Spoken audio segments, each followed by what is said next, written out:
আপনার কাছে প্রথমে একটু জানতে চাই, নির্বাচন নিয়ে যা কিছু চলছে প্রচার প্রচারণা, যদিও ওরকম আহ বেশ সাড়া জাগানো কিছু আমরা দেখিনি, কিংবা মানুষের মধ্যে নির্বাচন নিয়ে আগ্রহ অবশ্যই এখনো পর্যন্ত অনেকখানি কম দেখা যাচ্ছে আগেকার নির্বাচনগুলোর তুলনায়। নিশ্চয়ই আমি 14, 18 কিংবা 24 নির্বাচনের কথা বলছি না। এই অবস্থায় এসে নির্বাচনী প্রচারণা 3 দিনের মাথায় এসে আপনার মনে কি এখনো কোনো ধরনের সন্দেহ সংশয় আছে আগামী নির্বাচন নিয়ে, যে না নির্বাচন হবে না, কিংবা হলেও সুষ্ঠু নিরপেক্ষ হবে না? প্রথমত নির্বাচনটা হবে কিনা এটা একটা বড় সন্দেহ সবার মধ্যে তৈরি হচ্ছে। এখনো এখনো সন্দেহ এটা রয়েছে আপনার মধ্যে? সন্দেহটা এই কারণে যে আপনারা অন্তর্বর্তী সরকারকে যে ম্যান্ডেট দিয়ে জনগণ বসিয়েছিল এবং জনগণ চিন্তা করেছিল যে তারা আহ অন্তর্বর্তী সরকার হিসেবে দায়িত্ব গ্রহণ করার পরে এই এই কাজগুলো করবেন, দেখা গিয়েছে তারা তাদের ম্যান্ডেটটা সেখান থেকে সরে গিয়ে অন্তর্বর্তী সরকারের যে সমস্ত কাজ করা উচিত না সেই ধরনের অনেকগুলো কাজ করেছে। তারা মুক্তিযুদ্ধকে বিতর্কিত করেছেন, তারা সংবিধানকে কবর দিতে চেয়েছেন। তারপরে এখন যেটা মুশকিল হয়েছে যে এখন আর এই সরকারকে অন্তর্বর্তী সরকার বলারও কোনো উপায় নেই, কারণ এইটা পুরোপুরি একটা পার্টিজান সরকার। কারণ ইতিমধ্যেই আপনার তত্ত্বাবধায়ক সরকারের প্রধান উপদেষ্টা তিনি একটা দলের প্রতি তাদেরকে নির্বাচিত করার জন্য আহ্বান জানিয়েছেন। আবার ওদিকে হ্যাঁ ভোটের ব্যাপারেও তিনি আহ্বান জানিয়েছেন। ওদিকে মোটামুটি আমরা জানতে পেরেছি, মানে এই সরকারের কর্মকাণ্ড বিভিন্ন সময় দেখে, যে এই সরকারের সমর্থক আমরা বলতে পারি মুক্তিযুদ্ধ বিরোধী একটা দল আর ছাত্রদের একটা দল। এর বাইরে কিন্তু এই সরকারের আর কোনো সমর্থক, মানে বিএনপি, তারা একটা মানে খুব আনপ্লেজেন্ট একটা সিচুয়েশনে তারা পড়ে গিয়েছে। তারা এখন আহ এমন একটা অবস্থায় পড়েছে যে সরাসরি সরকারের বিরোধিতা করলে দেশে আরো বড় ধরনের নৈরাজ্য হয় কিনা, আবার ওদিকে যদি একটা সুষ্ঠু নির্বাচন হয় তাহলে তারা নিরঙ্কুশভাবে জয়ের মানে আশা আশা ব্যক্ত করছেন। এবং এদিকে তারা দেখতে পাচ্ছেন যে অন্তর্বর্তী সরকার আসলে মানে বাংলাদেশের কোনো এজেন্ডা নিয়ে আসে, তারা এসছে ইন্টারন্যাশনাল এজেন্ডা বাস্তবায়ন করার জন্য। এখন কম বেশি এটা আমরা অনেকেই জানি যে নির্বাচনটা সুষ্ঠু করার জন্য প্রথমত যে আপনার যে রোড ম্যাপটা দরকার ছিল সেটা কিন্তু তারা দেন। তারা হুম, হুম। নির্বাচনের যে তারিখটা ঘোষণা করেছেন সেটা একটা চাপের মধ্যে, একটা চাপ যখন বিএনপি বলল যে ডিসেম্বরের মধ্যে হতে হবে, তখন একটা আহ, প্রধান উপদেষ্টা বলেছিলেন যে ডিসেম্বর থেকে 2026-এর জুনের ভেতরে। কিন্তু পরবর্তীতে তাদের ভেতরে একটা আপোষ আপোষ রফা হিসেবে আপনার ফেব্রুয়ারিতে নির্বাচনটা চলে যায়। কিন্তু আমরা নানাভাবে কিন্তু জানতে পারছি অন্তর্বর্তী সরকার যে কোনো মূল্যে ক্ষমতায় থাকতে চায়।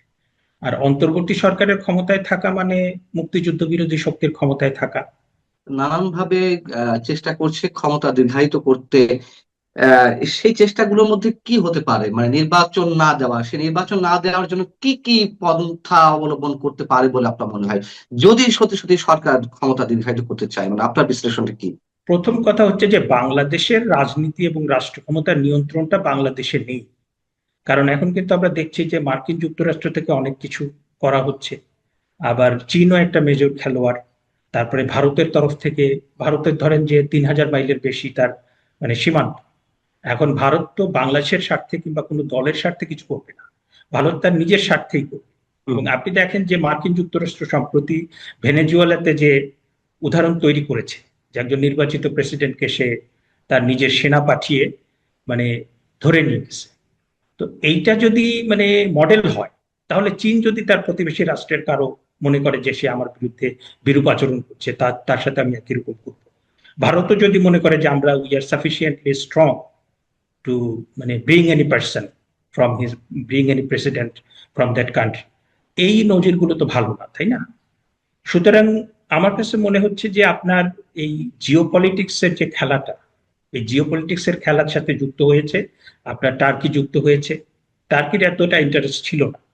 এবং আমি গত 3-4-5 বছরে, তিন 3-4 বছরে এমনও ঘটনা দেখেছি যে আমাদের এখানে মোসাদ ফ্যাক্টর, মানে টার্কি ফ্যাক্টর মোসাদ ফ্যাক্টর কিন্তু আগে ছিল না।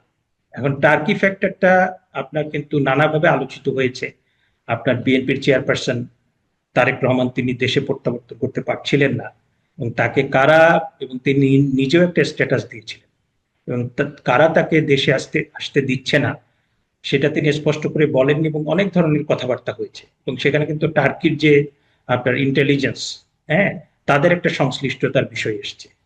সুতরাং এখানে কিন্তু আপনার পাকিস্তান, টার্কি, চায়না, তারা কেন জানি তারা মনে করছে এখানে উগ্রবাদী শক্তি আসলে তাদের স্বার্থ রক্ষিত হবে, এবং তারা ভারত বিরোধী একটা অবস্থান থেকেও সেটা করেছে। কোনো একটা সরকার ক্ষমতায় থাকে, সেই সরকারের কারো বিরুদ্ধে দুর্নীতির অভিযোগ কিংবা টাকা পাচারের অভিযোগ কিংবা হত্যাকাণ্ডের অভিযোগ, আপনি তার বিচার করেন।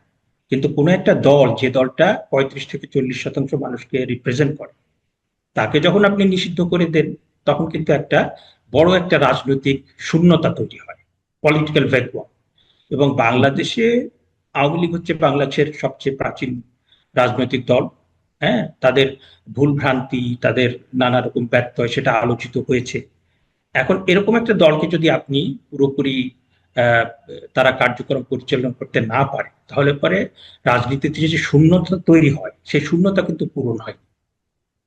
হ্যাঁ, সেই শূন্যতা পূরণ হয়নি। শূন্যতা তো এখন আমরা যেটা আওয়ামী লীগ, দেখতে পাচ্ছি যে শূন্যতা তো আওয়ামী লীগও তৈরি করেছিল, তাই না? শূন্যতা তো আওয়ামী লীগও তৈরি করেছিল। আওয়ামী লীগ হয়তো কোনো দল নিষিদ্ধ করেনি, মানে সেই জায়গা থেকে এই ইউনূস সরকারকে আরো বড় ফ্যাসিবাদ, আমিও মনে করি আওয়ামী লীগ যদি ফ্যাসিবাদী শক্তি হয়ে থাকে, তার চেয়ে বড় ফ্যাসিবাদী শক্তি ডক্টর ইউনূস সরকার। আপনি জানেন যে মার্কিন যুক্তরাষ্ট্র এখন সবচেয়ে বেশি গুরুত্ব দিচ্ছে এশিয়া প্যাসিফিক, এশিয়া প্যাসিফিক রিজিয়নে তার যে স্বার্থ, সেইটা। এবং সেই জন্য আমাদের বঙ্গোপসাগর সেন্ট মার্টিন খুব গুরুত্বপূর্ণ হয়ে গিয়েছে। সুতরাং এই বাংলাদেশ রাষ্ট্রের সরকার কে হবে, রাষ্ট্রের ক্ষমতা কার কাছে থাকবে, সেটা আপনার মার্কিন যুক্তরাষ্ট্র, ভারত এবং চীনের কাছে খুব গুরুত্বপূর্ণ। সেইটার জন্য কিন্তু আপনার এখানে আমরা নতুন রাজনৈতিক জটিলতা, টেনশন, অনেক রকম ঘটনা ঘটতে পারে।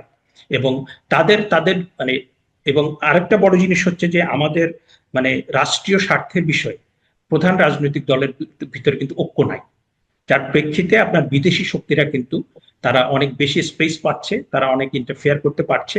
এবং আমাদের এখানে যে রাজনৈতিক দলগুলো, তারা যদি আপনি ভারতে দেখেন, ভারতে তারা কি করবে না করবে, তাদের সবাই কিন্তু জাতীয় স্বার্থে একসাথে বসে তারা সিদ্ধান্ত নেন। হ্যাঁ, সুতরাং এই ঘাটতির কারণে কিন্তু আমরা বাংলাদেশে খুব নাজুক একটা পরিস্থিতি দেখতে পাচ্ছি। দ্বিতীয়, আপনি যে প্রশ্নটা বললেন যে সাবেক প্রধানমন্ত্রী শেখ হাসিনা, তো আমি মনে করি যে হ্যাঁ, উনি নির্বাসনে আছেন। নির্বাসনে থাকা মানে একজন ব্যক্তির মানে সমাপ্তি না। কারণ আমরা পৃথিবীর ইতিহাসে অনেক রাজনৈতিক নেতা দেখেছি যারা নির্বাসন ছিলেন, পরবর্তীতে এসে তারা আহ, রাজনীতিতে ভালো করেছেন, রাষ্ট্র ক্ষমতায় এসছেন। যেমন অং সান সুচি, আমাদের পার্শ্ববর্তী দেশের। থাইল্যান্ডে আপনি দেখবেন যে থাকসিন সিনাওয়াত্রা।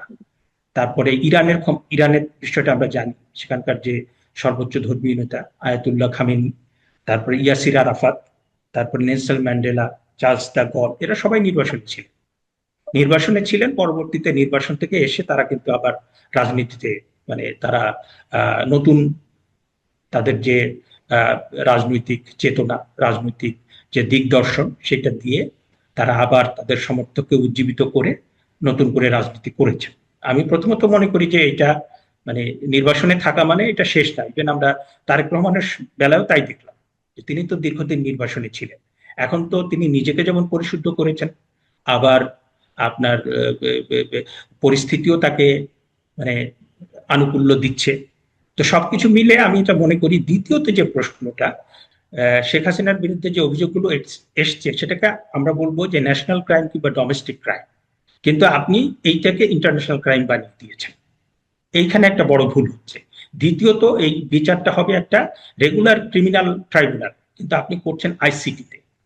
ইন্টারন্যাশনাল ক্রাইম আর ডোমেস্টিক ক্রাইম, এটার তফাৎ যদি আপনারা না বোঝেন, মানে আমাদের সরকার, তারপর তার আইন আইন আইনমন্ত্রী, তারপরে তফাৎ যারা আসলে বোঝে পলিসি না, মেকার, তারা যদি এটা তফাৎ না এটা করে। বোঝে, তফাৎ এটা বোঝে না নাকি তফাৎ না, বুঝেও তফাৎ না, এটা তো আসলে কোনো বিচার হচ্ছে না, এটা প্রতিহিংসার চূড়ান্ত মাত্রা।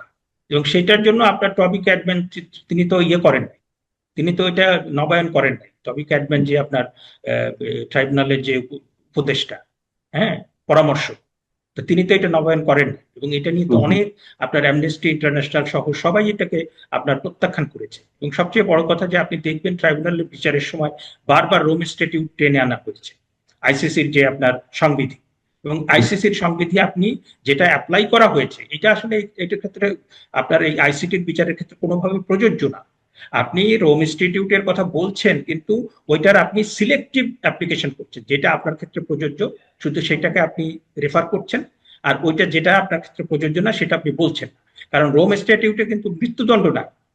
রোম স্ট্যাটিউটে কিংবা ইন্টারন্যাশনাল ক্রিমিনাল কোর্টের যে সংবিধি, সেখানে সর্বোচ্চ শাস্তি হচ্ছে 30 বছর কারাদণ্ড। তারপরে অন্যান্য ইয়ে আছে। তো তারা তো এখানে মৃত্যুদণ্ড দিয়ে দিল। এবং এইখানে এই বিচারের ক্ষেত্রে অনেকগুলো বিষয় কিন্তু আপনার ওভারলুক করা হচ্ছে। একটা হচ্ছে যে রাষ্ট্র ক্ষমতায় থেকে যখন বল প্রয়োগ করা হয় এবং তাতে মানুষ হত্যাকাণ্ড হয়। একটা কথা আমি বলে রাখি যে আপনার কোনো মানুষকে হত্যাকাণ্ড কিংবা কোনো মানুষের গুম, কোনো মানুষের আপনার এক্সট্রা জুডিশিয়াল কিলিং, এটা আমি কখনোই সমর্থন করি না।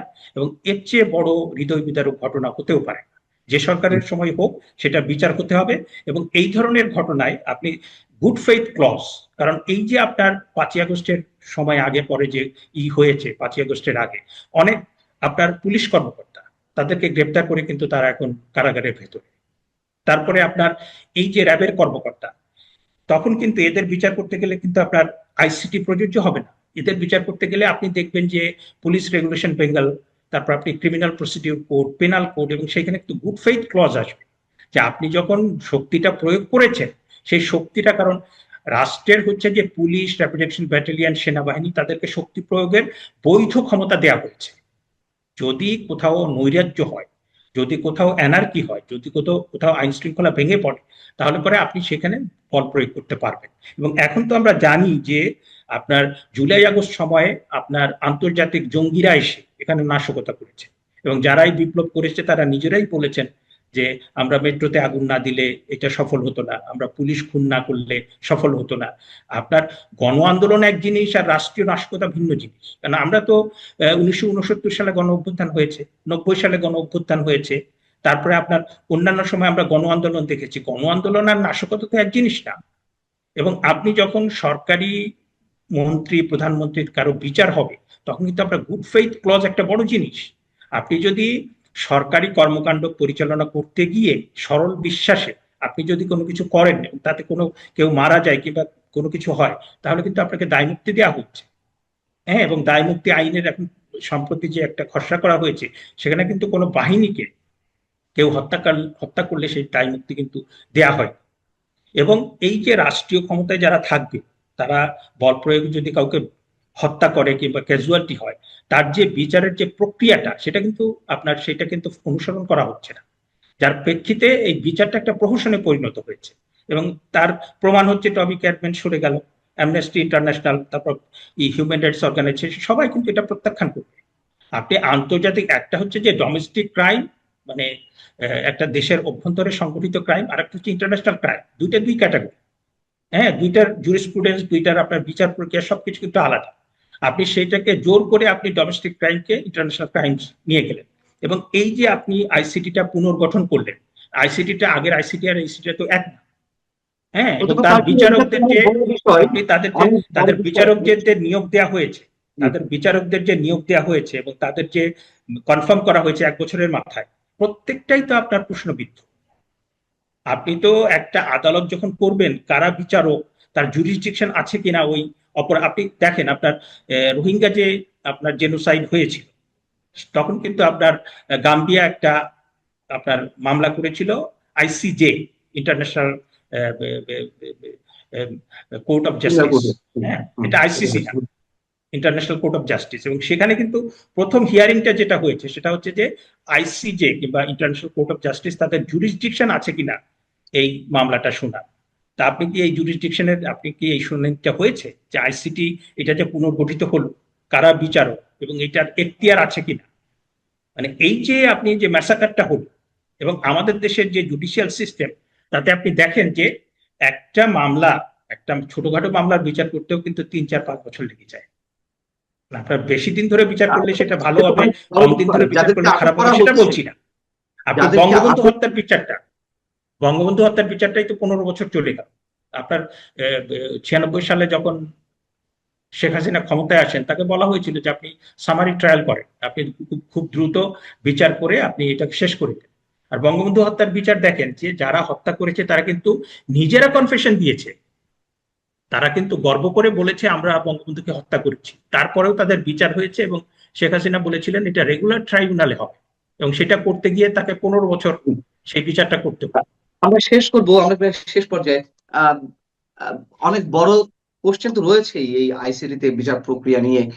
আবার যাদেরকে আটক করা হচ্ছে এই যে সন্ত্রাস বিরোধী আইনে বা অন্যান্য যে হত্যা মামলায়, গড়ে তো হত্যা মামলায় মানুষজনদেরকে ঢুকিয়ে দেওয়া হচ্ছে, জামিনের জামিনের অধিকারও তাদের নেই। যে কারণে বলছিলাম, যেমন আওয়ামী লীগ আমলে বিএনপির অসংখ্য নেতা কর্মীদের আটক করা হয়েছে, নির্যাতন করা হয়েছে, কিন্তু জামিনটা তো ন্যূনতম আইনগত অধিকার, সেটি তো তারা পেয়েছে, কিন্তু এখন সেই জামিনটাও দেয়া হচ্ছে না। সেই ক্ষেত্রে আসলে প্রতিকারের জায়গাটা কোথায়? এবং আপনি বলছেন যে একটা এই সরকার আরো দীর্ঘায়িত হবে, যদি দীর্ঘায়িত হয় তাহলে আসলে সংখ্যাটা তো আরো বেশি বাড়ছে আমাদের। মানে একটা সভ্য গণতান্ত্রিক দেশ, এখন আমরা বাংলাদেশ কতটা সভ্য সেটাও প্রশ্নবিদ্ধ, কতটা গণতান্ত্রিক সেটাও প্রশ্নবিদ্ধ। তারপরেও একটা রাষ্ট্র যদি থাকে, সরকার যদি থাকে, তার একটা আইন ব্যবস্থা থাকে, সেখানে যে নাগরিকরা থাকে তাদের কিছু অধিকার থাকে। একটা লোক যদি অপরাধ করে কিংবা সে দুর্নীতি করে, টাকা পাচার করে, তার বিরুদ্ধে অভিযোগ থাকলে আপনি তাকে গ্রেপ্তার করবেন, তাকে আপনার ডিউ প্রসেস অফ ল, মানে সুষ্ঠু বিচারের মধ্য দিয়ে সে যদি দেখা যায় যে অপরাধটা করেছে তাকে শাস্তি দেবেন, তাই না? আবার একইভাবে প্রত্যেকটা নাগরিক, যে তাকে হয়রানিমূলক ভাবে গ্রেপ্তার করা হবে না, তার বিরুদ্ধে হয়রানিমূলক ভাবে কোনো মিথ্যা মামলা দেওয়া হবে না, তাকে মিথ্যা মামলা দিলেও তার জামিনের অধিকারটা থাকবে। আপনি দেখেন যে সম্প্রতি মৃত্যুদণ্ডপ্রাপ্ত যে আপনার অপরাধী হুম। মাওলানা আবুল কালাম আজাদ, হ্যাঁ, তিনি মানে 13 যে বছর পরে, ট্রাইব্যুনাল গঠিত হয়েছিল যুদ্ধাপরাধ বিচারের জন্য, হ্যাঁ, সেই যুদ্ধাপরাধের অভিযোগে অভিযুক্ত ব্যক্তিকে মানে আত্মসমর্পণের সঙ্গে সঙ্গে জামিন দিয়ে দিচ্ছে। এবং না জামিন এটা না, উনি তো, হচ্ছে না। না উনার তো কনভিকশন হয়ে গেছে। আপনাকে বুঝতে হবে হ্যাঁ, কনভিকশন হ্যাঁ, হয়ে হ্যাঁ, গেছে, এবং হ্যাঁ, রাইট, রাইট, কনভিকশন যদি রাইট। হয়, কনভিকশন যদি হয় তাহলে পরে আপনার মানে মানে এবং যখন কনভিকশন হয় উনি কিন্তু উপস্থিত ছিলেন না, তার মানে উনি অ্যাপিলও করতে পারবেন না। এরকম পরিস্থিতিতে আইসিটি বলেছে যে আপনি আপনার যেহেতু অসুস্থ, 2 জন ধরে আপনাকে ইয়ে করতে হয়, আপনাকে চলাফেরার জন্য সহযোগিতা করতে হুম, হয়, সুতরাং আপনি আপনার মতো সুস্থ ইসে থাকেন, অ্যাপিল করার জন্য প্রস্তুতি নেন। তাহলে পরে আপনার কি হচ্ছেটা কি? মানে আপনি একটা কনভিক্টেড, মানে আপনার বিরুদ্ধে মামলা চলছে কিংবা অভিযোগ এসছে তা না, তার বিরুদ্ধে কিন্তু কনভিকশন হয়ে গেছে। আর এদিকে আমরা দেখছি অধ্যাপক আবুল বারকাত, তার বয়স 70 এবং তিনি একজন লেজেন্ডারি অফিসার, লেজেন্ডারি প্রফেসর, এবং তাকে আপনার মামলা দেয়া হয়েছে, সে মামলাতে 5 জনের জামিন হয়ে গেছে, তার জামিন হচ্ছে না। এবং তিনি এখন মানে 7 মাসের বেশি ধরে জেলে, তার দাঁতের সমস্যা, তার হাইপোগ্লাইসেমিয়া, এবং তিনি কিন্তু তার স্বাস্থ্য ভেঙে পড়েছে। তারপর আমি আগের একটা অনুষ্ঠানে আপনাদের বলেছিলাম 80 বছরের তৌফিক ইলাই চৌধুরী, হ্যাঁ, তিনি হার্ভার্ডে পিএইচডি করেছেন, কবি জসিমউদ্দিনের মেয়ে, তিনি একজন মুক্তিযোদ্ধা। কিন্তু আপনি যে তার বিরুদ্ধে মামলা হয়েছে, মামলাটা চলুক, 80 বছরের একজন লোক, উনি তো কারাগারে প্রথম 4 মাস তো ওনার 4-5 কেজি ওজন কমে গেছিল, উনি তো প্রায় মানে মরণাপন্ন হয়ে গিয়েছিলেন। তারপর আসাদুজ্জামান নূর, তার মতো একজন নাট্য ব্যক্তিত্ব, তার মতো মানে এত উঁচু মার্গের আন্তর্জাতিক মানের একজন নাট্য ব্যক্তিত্ব আমরা দশকের পর দশক চলে গেলেও পাবো না। তার বয়স এখন 81 বছর, তাকে আপনি মিথ্যা মামলা দিয়ে ধরে রেখেছেন। এবং সাবেক বিচারপতি খাইরুল হক, হ্যাঁ, তার বিরুদ্ধে আপনি যেটা বলছেন যে হ্যাঁ তত্ত্বাবধায়ক সরকার ব্যবস্থা তিনি তার সময় বিলুপ্ত করা হয়েছে রায় দিয়ে। এখন আপনি ধরেন, সিম্পল কোয়েশ্চেন, যে যে মামলার রায় এটা বাতিল করা হয়েছিল, ওইটা ওইটা ছিল 4:3, মানে 7 জন বিচারক ছিলেন, 4 জন আপনার পক্ষে বলেছেন যে তত্ত্বাবধায়ক সরকার বিলুপ্ত করতে হবে, 3 জন বলেছেন না। কিন্তু ইউজুয়ালি যেটা হয়, মেজরিটির যে আপনার মতামত সেটাই জাজমেন্ট। হুম, হুম, তাহলে হুম। এইটা একটা জাজমেন্ট হওয়ার পরে, this is the judgement of the highest court of Bangladesh, এটা বিচারপতি খায়রুল হকের জাজমেন্ট না, হ্যাঁ? তাহলে পরে তারপর আপনি দায় থেকে ওই আনতে পারেন না, ওইটাতে দায় যদি থেকে আপনি আনতে পারেন শাস্তি না, এটা দিতে আমি মনে হয়, করি। আপনি 7 জনকেই মানে আপনার ওই মানে পুরো পুরো পুরো প্রক্রিয়াটা এমন ভাবে যে আপনি কিন্তু ব্যক্তিগত ভাবে কাউকে শাস্তি দিতে পারবেন না। এবং একজন সাবেক প্রধান বিচারপতি, আপনি তাকে মিথ্যা মামলা দিয়ে শাস্তি দিয়েছেন, তার 2বার হার্ট অ্যাটাক হয়ে গেছে, তার তার আপনি মানে 80 বছর চলছে, 80 বছর চলছে একজন সাবেক মৃত্যুদণ্ডপ্রাপ্ত যে অপরাধী, তাকে আপনি বললেন যে আপনি আপনার বাসায় থাকেন। আর যাদের আন্ডার ট্রায়াল প্রিজনার মিথ্যা মামলা হয়েছে, এরকম 80 বছর বয়স বিচারপতি খায়রুল হক, সাবেক মুক্তিযোদ্ধা তৌফিক এলাই চৌধুরী, অধ্যাপক আবুল বারকাত, আসাদুজ্জামান নূর, এরকম অনেকেই, মানে আপনার কেউ বুদ্ধিজীবী, কেউ আপনার নাট্য ব্যক্তিত্ব, কেউ হয়তো বা রাজনৈতিক ব্যক্তিত্ব, এবং তারা হাইলি এডুকেটেড এবং তারা বাংলাদেশ গঠনে কন্ট্রিবিউট করেছেন। তাদের যদি কোনো অভিযোগ থাকে বিচার করেন, কিন্তু মিথ্যা মামলা দিয়ে তাদের মাসের পর মাস এইভাবে আপনি রেখেছেন, এটা